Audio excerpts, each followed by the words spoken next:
everybody, this is Destiny, one half of Gaming with Twins, and today we are going to have a little bit of a preview lesson, and that preview lesson is called How to Animate Food. This is just a quick short video on animating food, or at least making food look appetizing when it comes to animation. Now, in this quick I guess shot in the dark type of lesson, we're going to do the food and volume, or in this case, the blob test.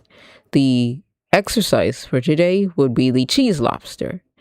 And we're also going to have a small little extra discussion at the end where there's a difference between animating the illustration and animating the food itself. It sounds counterintuitive, but I promise you I have a point with that. So let's get right into it. So the number one thing you need to know when it comes to animating food is that food is just, well, how much space something can take up. There's many ways that you could prepare food, and those ways are stirring, mixing, tearing, scooping, cutting, pouring, and sprinkling is, right here. It's a part of the cooking process. And I stress food and volume is because at the end of the day, you could have a perfectly good dish like this right here, but at the end of the day, when it's done, it's going to be mush. So to worry about structure when it comes to food, you don't have to really worry about it, because food really only takes its true shape when it's the final dish. But the preparing part, you have a lot of leeway. So we're going to do the blob test, and I'm going to animate a little bit of an example of each of these moments. For example, stirring. So stirring is very simple to animate something stirring. So I'm going to animate it right next to it. So to exercise animating food, you're going to basically create this blob. So let's start right here. So let's say this blob is, I don't know, a piece of food, right? There we go. Now, let's say you're stirring it with the spoon. So I'm going to make a little spoon right next to it. I'm animating this on 3s, by the way. So you use your little onion skin. By the way, I'm using Clip Studio in case you guys are wondering. So, I should have put the spoon right here. There we go. You could use any brush for this, but sorry if I can't. That is not a spoon. So let's say you're using... This is my best attempt at a spoon. I'm sorry. There we go. So we're using the spoon to mix this dish. So now the spoon is going to go one way. And to get it to give the illusion that something is being stirred, we will keep having the, let me make another layer right real quick. We're going to have the spoon go in. I did not want this layer right here. Sorry. We're going to have the spoon go in circles like this. So it's just going to go in circles. That's it. And as for the blob, well, that's where we're going to make it go in the opposite direction of the spoon. So let's say the blob's right here. Spoon is going this way, forward and this way. So we make the blob go in the opposite direction. Or at least, no wait, not in the opposite direction, sorry. I misspoke. So picture it like this. Let me use a better. I did not mean to get rid of this. Sorry. But picture this. So the spoon is pushing the blobbed mass. So in order to give it that look, let me move this. We're going to make it look like this. Like the spoon is pushing the mixture forward. So it would look a little bit like this. I'm gonna lower the opacity here. And I'm gonna take off the onion skin, but this is what this would look like. Actually, let me do it like this. There we are. So it look like it's pushing here, but this part right here is going outward because the spoon is scooping like this. And this part's being remaining this way. So let's give it a go.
Now a little bit to the extreme when it comes to the movement.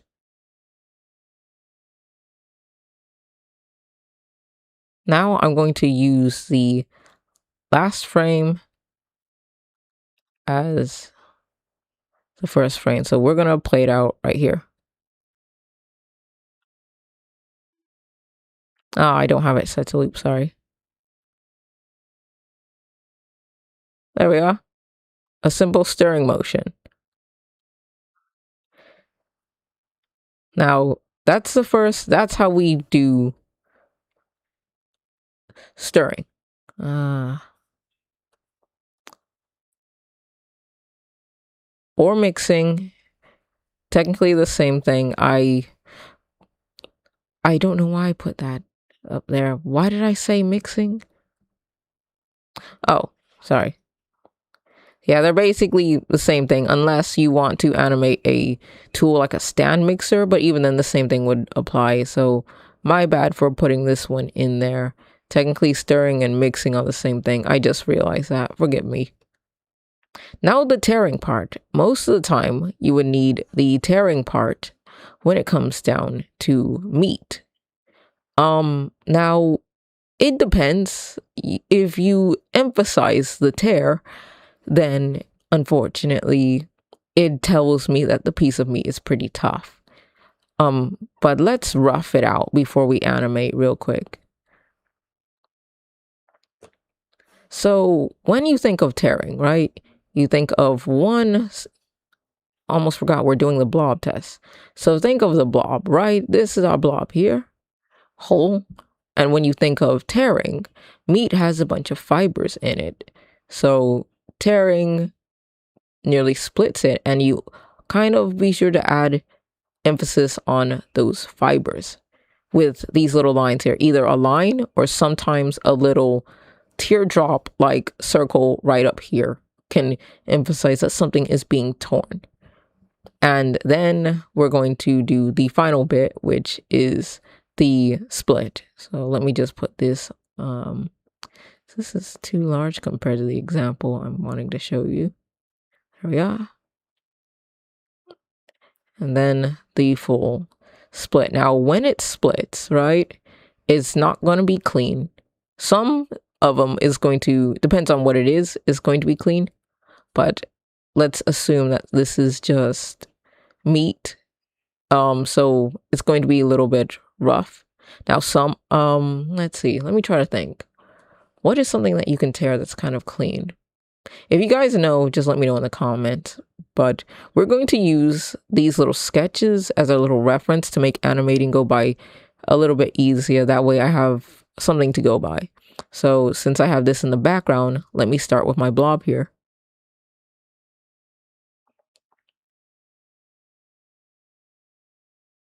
There we are. Then again, I'm going to animate. Now I'm going to animate it on 3s and at first.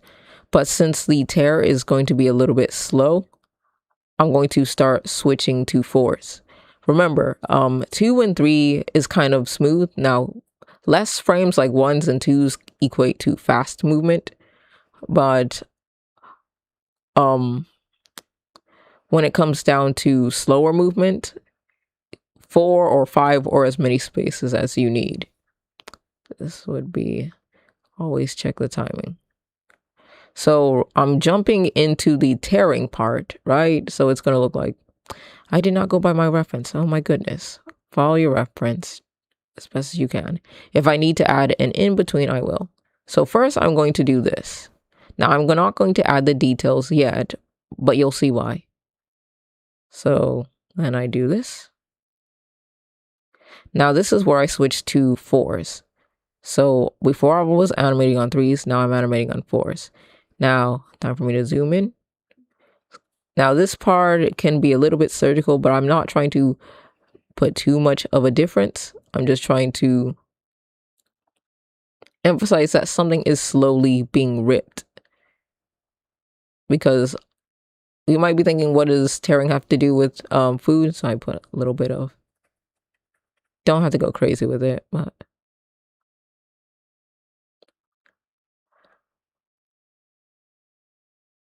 but let's see, comes down to, oh no, I got rid of my reference real quick. Oh well. It'll come back, it'll find its way.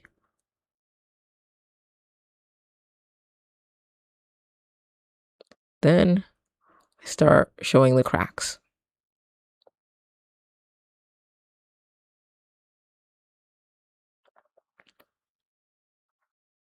Now this is where I'm going to slightly go on 3s and then show one part popped right here. Then I'm going to make this gap a little bit wider. This gap a little bit wider. That's too wide.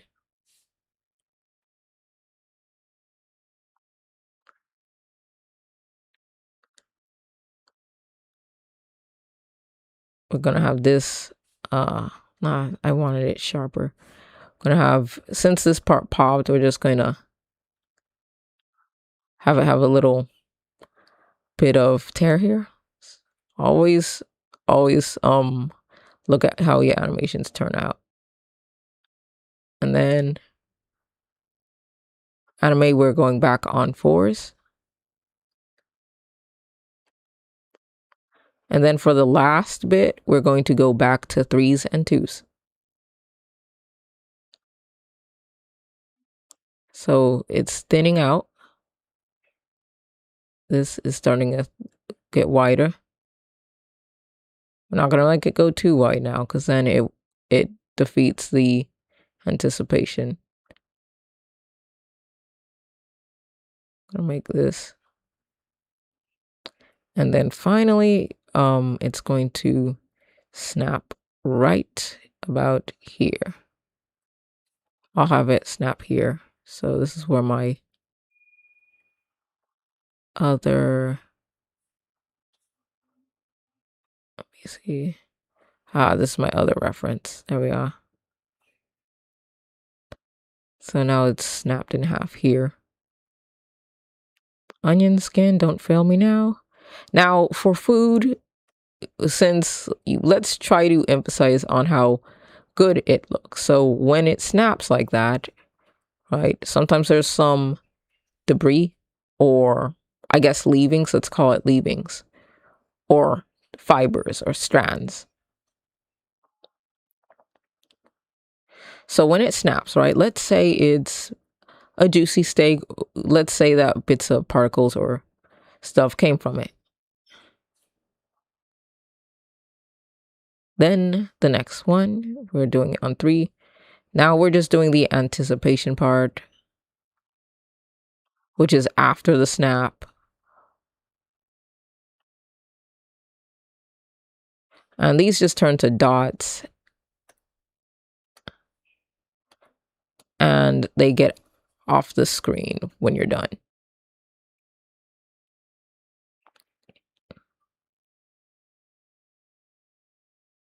There we are. Now let's see One more frame, just one more.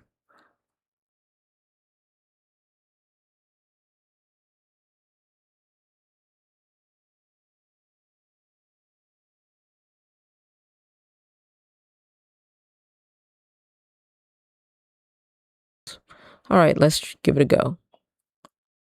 Let's try this. I have it set to loop. See? Looks pretty nice. And mind you, this is only 10 frames. 10 frames. There is so much that you could do with less is more. In the beginning, the tear is anticipated slowly. And then now, the next thing we're going to go over is scooping. But we're going to tackle this one. So in order to properly, animate scooping motions, we have to understand dirt. I know this sounds weird, but hear me out. Dirt, when you put a shovel into it, like let's see, this is our ground, right? And you put a shovel into the dirt. Now, the shovel's not going to really stick up like this. Usually it's going to have a little bit of broken earth right here. Then let's say you scoop, right? Dirt's going to pile up right here. So this is, and then have shovel with the food or dirt right here. Some of it may fall. So with these in mind, this is how we do the process of scooping. If you guys looked at our video of Dot cooking for the child, she scoops or spoons out food. And I want to be real, this concept can get tricky, depends on what's being scooped. For example, if it's just maybe paste, probably not that big a deal, but you could tell a lot about what is being eaten, or the texture of something depends on, how it's scooped or what kind of problem. So let's say this is a spoon, right? And let's say in the spoon is cereal. So cereal is circular. Cereal rolls. Cereal kind of adds a whole other new element to when you animate cooking, because now not everything that's being scooped is something that's going to cooperate with the spoon. But let's get into the scooping part. So first you have your spoon.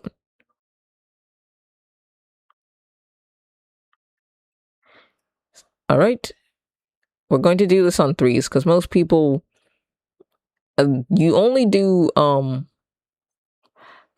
scoopings on fours or high or longer if it's a tough item. So this is rather easy because with this, you just use the transform tool. Remember, in an arc. I'm not going to do much of that, just animate it in an arc. So I'm going to leave this right here. And I'm going to move this right here to make it look like it was being put in something. There we go. I'm going to color for the animation's sake. I'm going to color it blue. Hopefully it can be seen. There we go. So it made contact. Then I'm going to do another one. Show that it's a little bit deeper because you're not going to get anything like that.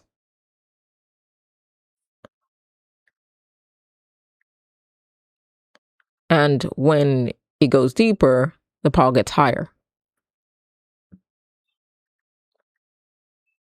Now the scooping part.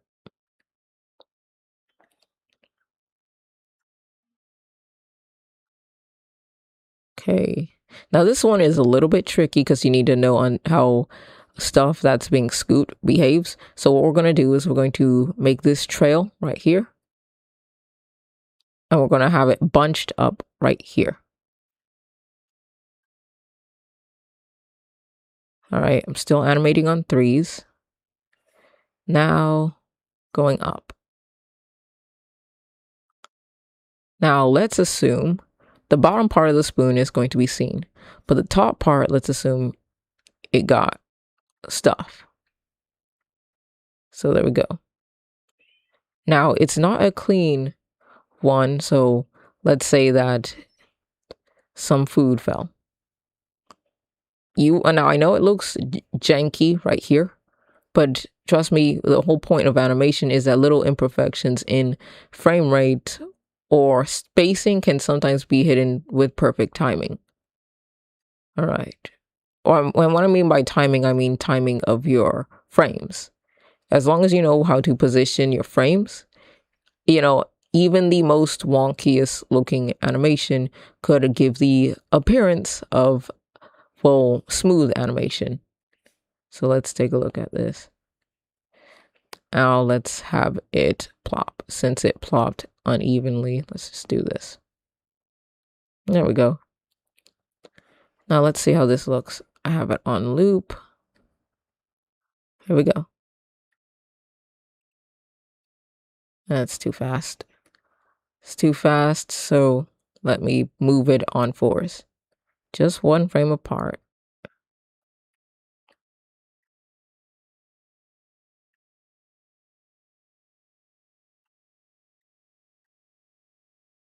All right, let's give it a go. There we are. This is animated on fours, and guess how many frames this was? Only 6 frames.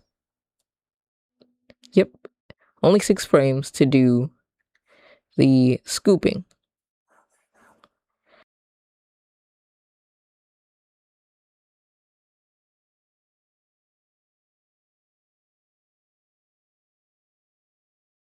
The cheese and lobster test that we're going to do is we're going to animate a cheese lobster. So this is my little rough sketch of it. But what we're going to have happen is we're going to have a fork come in and skewer this lobster. Juices are going to come out. And when the fork is lifted, there's going to be, I guess, some cheese stuck to it. Or maybe in the full video, I think the cheese part would stick well if it was eaten. So maybe in the full video, we'll fully animate the cheese stretch that would happen from eating a lobster top with cheese. So here we go. We're going to use what we learned, and we're going to use this reference sketch as a means to accomplish that. So let's give it a go. So first thing I'm going to do is I'm going to put this on a separate layer. Now, why am I putting the body of a lobster on a second layer? Well, it's because it's not moving, and it's no point in animating something that's not going to be moving. So I'm going to put this on a separate layer or a separate animation folder. There we go. Well, probably not an animation folder. I'll just make it as a still image. Let me try this again. Let me take it out of here. Thank you. There we are.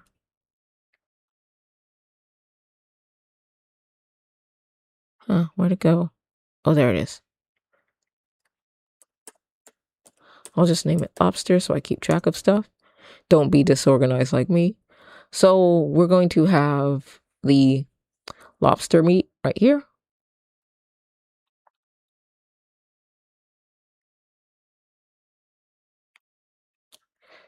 I'll make another video showing how to make food more appetizing than this, because this is just, there we go. So now let's say there's a little bit of a delay before the fork comes. Now, since this is Clip Studio, I do not want to have to draw this lobster meat all over again when it's not moving. So what I do is I make sure that this layer is selected.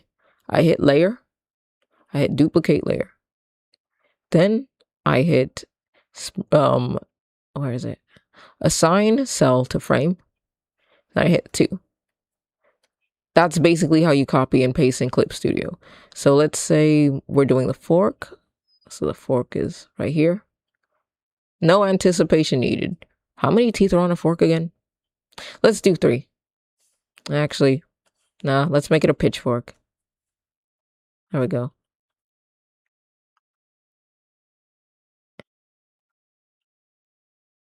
It's a little too close for my liking. Let me move it back.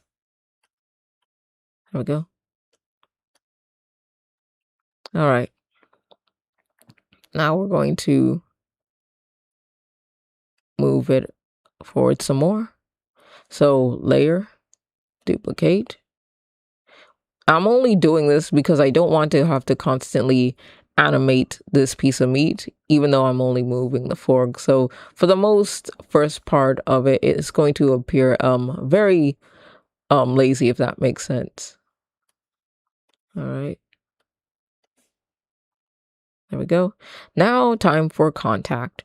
So when contact finally happens, the fork is going down. So when it does, the food is going up. So the fork goes into the lobster. And now we're going to make it move slightly, like it's disturbed. So it's going to go like this. It's not going to go up like we put too much force. No one stabbed it like that, but it's going to be disturbed. And then we're going to show that this is being punctured. There we go. Or skewered, so to speak. Another couple frames.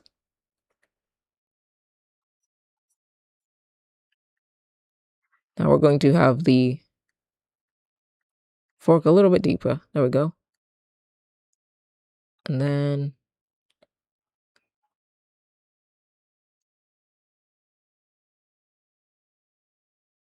more distressing on the lobster. Oh dear, my background image went. There we go.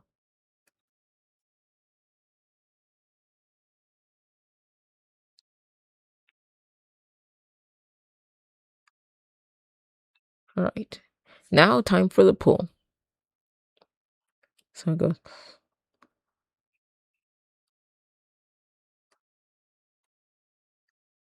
Wrong button.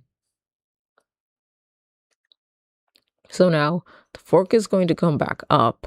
Hold on, what happened here? Hold on, what's going on here?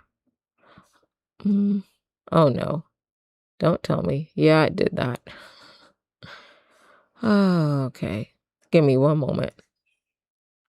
I may have made an error. There we are.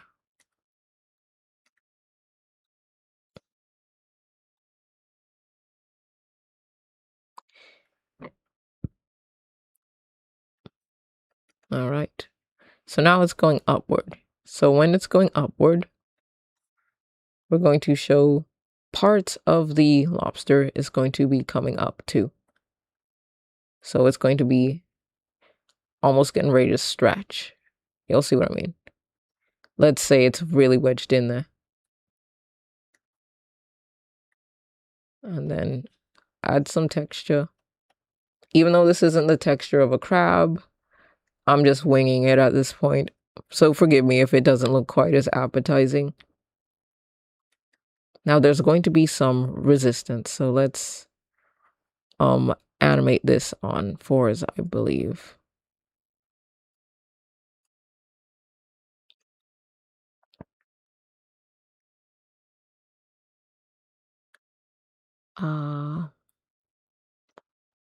Would there be resistance? It would be like a really tough crab if... Nah, let's not do any resistance. That would show how tough the crab is if you had to fight to get it out the shell. So since it's stretching a little bit, so we're just going to blob, since it's a blob, remember, we're just going to... Now, this is where we gotta... Let's see, make sure that it's somewhat interacting with the shell. So I'm just going to black out this spot to show, okay, yeah, it's leaving the shell. And then the texture. Never forget the texture. Even though I'm pretty sure it's been a while since I had lobster, so forgive me. Lobster's probably not supposed to be stretchy like this. Okay, let's see. Okay, and then we're going to do what I like. We're going to animate a quick snap. So the fork is going to be like this. And then we're going to have the meat snap. And it's going to be free. It's this blob. I know it's probably not appetizing, but trust me, I'm going somewhere with this. Then since it's snapping free, a little bit here, a little bit here. So it goes. And then maybe a little bit of movement.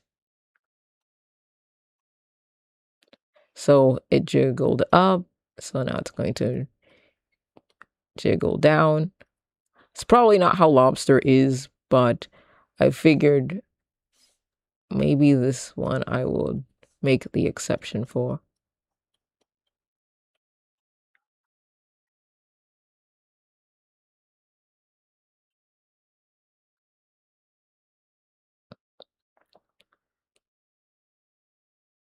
And then animate back on threes as a regular bit of lobster. But since it's out of its shell, it's going to be a little bit flat like this. So we're going to keep it like this. There we go. I do not know if this is even lobster meat or if lobster meat is supposed to have marbling like this. There we go. Now let me get rid of my background sketch. Ah, I see why I need to leave it. There we go. So now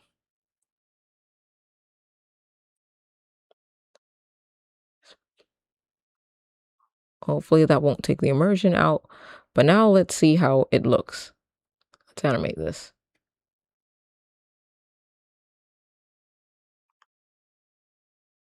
There we go. Now, in the full video, it's going to actually be a cheesy lobster because we're going to show the lobster being eaten, and since it has cheese on it, it's probably going to have some stretch to it. So forgive me, let's just call it instead of cheese lobster, the cheese lobster exercise will probably be in the full one, but the lobster exercise. Now, this is at the end, we're going to just discuss the difference between animating the illustration and animating food. Now, I know it sounds like it's the same thing, but some people, when they see images like this, they tend to get intimidated because they think that we animated every little bit of detail. But no, believe it or not, this is actually just a still image. When we animated it for that little short, it's a still image. We just added some effects like steam and the sparkles.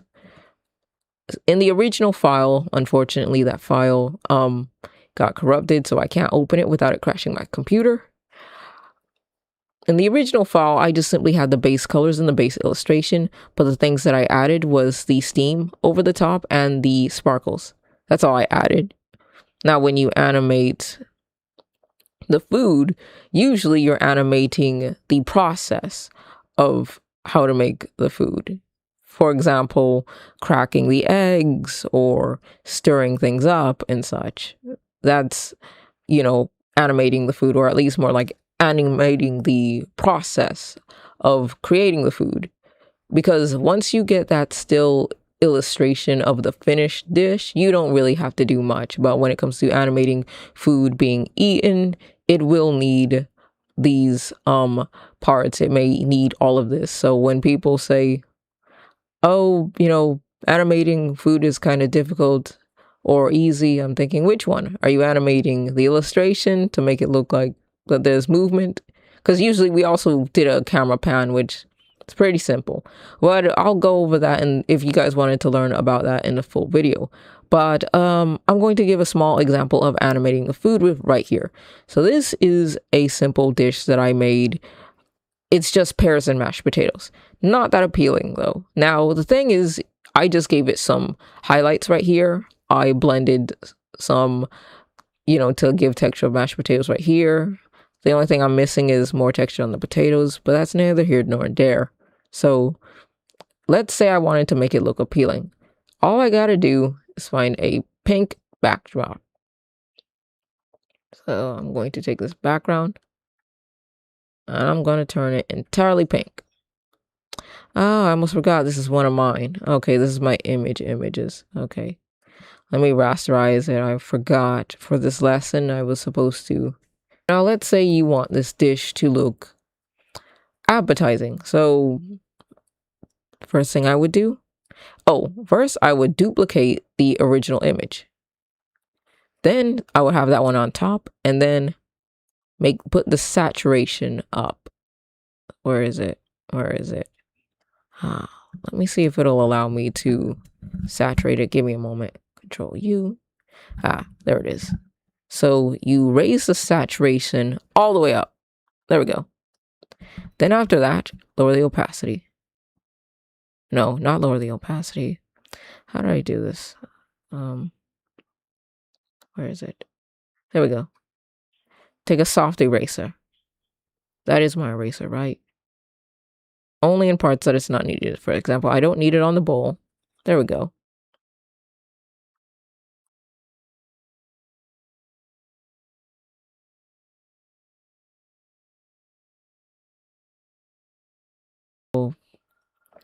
To add steam, let's say there's steam coming from the potatoes. You would take the soft brush, set it to white, make it a decent size. I'm just dabbing it here and dabbing it there. Then hit filter and Gaussian blur. Set it to, I'm sorry, I have it set to preview and I'm not seeing it. There's no way that it's not showing up.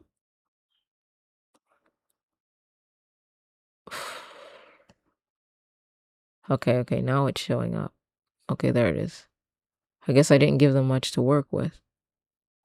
Just to be safe, I'm just going to put it right here. I think it could do with more steam though. Or maybe more blur. Okay.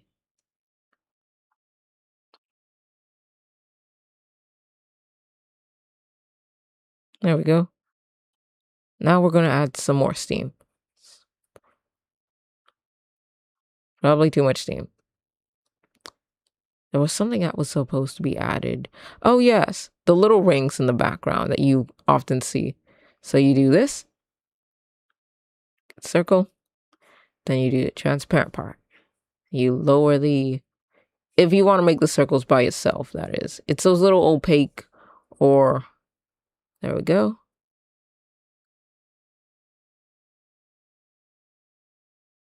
You know, those little circles that you see in anime?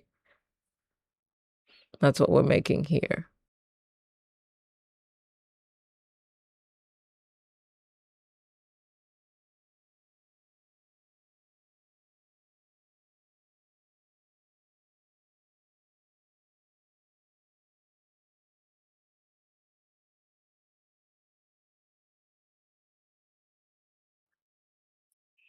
There it is. So we're going to add...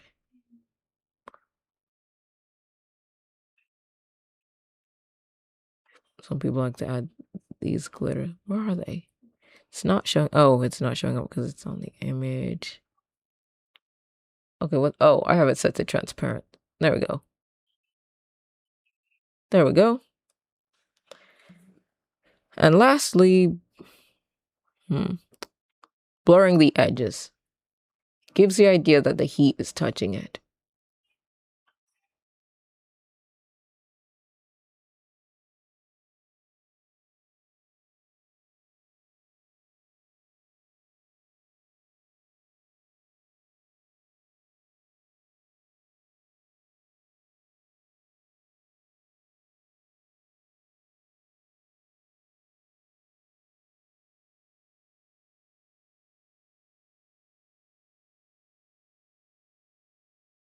It's probably too much up here, but... And then to animate it or make it give the appearance of animation, make sure you select everything. One moment.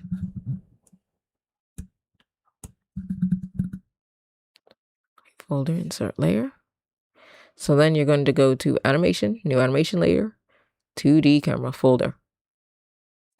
Now to give it the illusion that there is animation going on, what you're going to do is you're going to take this little camera here. Make sure you have, where's my camera folder? Don't be like me and not organize everything. There, here we are. So you select the smooth interpolation, and you first have it moved right here. Then move all the way over here, and then you move it down there. But what about the images? What about the circles and the sparkles? Now this is where things get a little bit tricky, but hold on. So let's say you want to give the appearance of the circles like floating. What you're going to do is you're going to take this brush. You're going to take the soft brush. You're going to make another one of these circles. It's going to be in front. All right. There we go. So then you're going to do a layer, convert layer. You're going to transform it into an image material layer. Hit it. Now after that, once it's an image material layer, you're going to hit this little button that says enable keyframes on this layer with this image layer still there. So now you can move this. So now we're going to go right here, and we're going to use the object tool to make it small. So now whatever you do with it, it's going to do on the next tool. So let's say I want it to go like this and I want it to glow. Let's say I move it right here. I turn it invisible. I move it right here. And and it shrinks right here. Then I move it out. Actually, let me not move it out of frame. Let me move it right here for right now. And then right here, I'll move it back. And fully have this here. Oh, come on. Then have it here. So now let's see how it would move moving. Normally I would do more effects, but this is just how to give it that look that, oh, it's so pretty. This is just a preview. We could go over more of it if you guys wish to see more of these types of videos in the end.